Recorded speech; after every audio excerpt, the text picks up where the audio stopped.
Согласно Законот за основно образование, мандатот на членовите на училищните одбори трае 3 години. Така да на дел од досегашните представници на општината во училищните одбори за училишта Крстен Петков Мисирков, Никола Карев, од Радовиш, ОУ Орце Николов, село Инјево, ОУ Кирил Методи, село Оравица и Коста Рацин од село Подареш им е помеден мандат.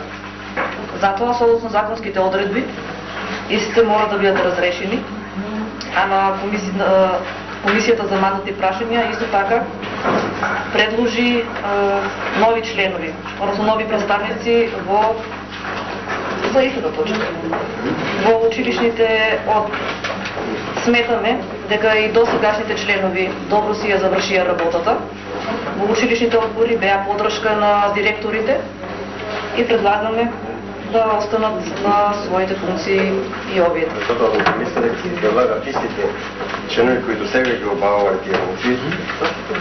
Во разговор директорите, да, и ние имаме нешто писмено дека тие луѓе биле толку активни и ангажирани да останат исти и понатаму. И имаме, во решението имаме дезинформација.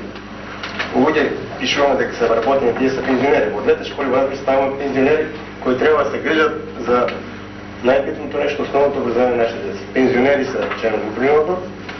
Не е вработен е.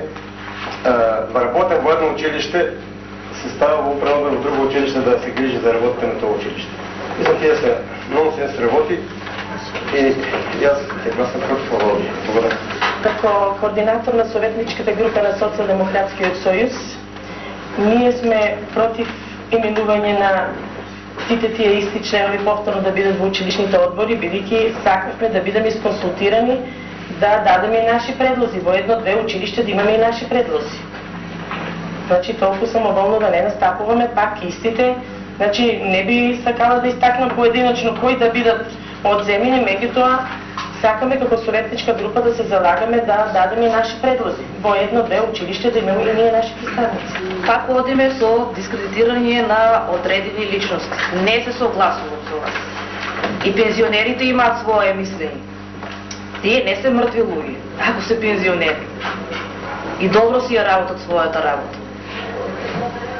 И имате своји представници во училишните одбори, може да прочитате убаво, ќе забележите. Само не ја кажавме измената за село Подареш, за ОУ Коста Рацин. Таму именувам како нов член Лукаров Јонче. Со таа измена. Меѓутоа,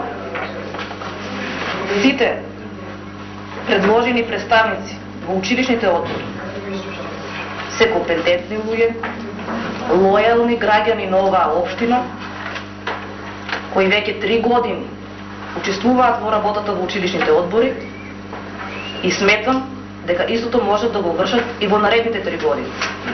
И остануваме како комисија на овој предлог. Благодарам.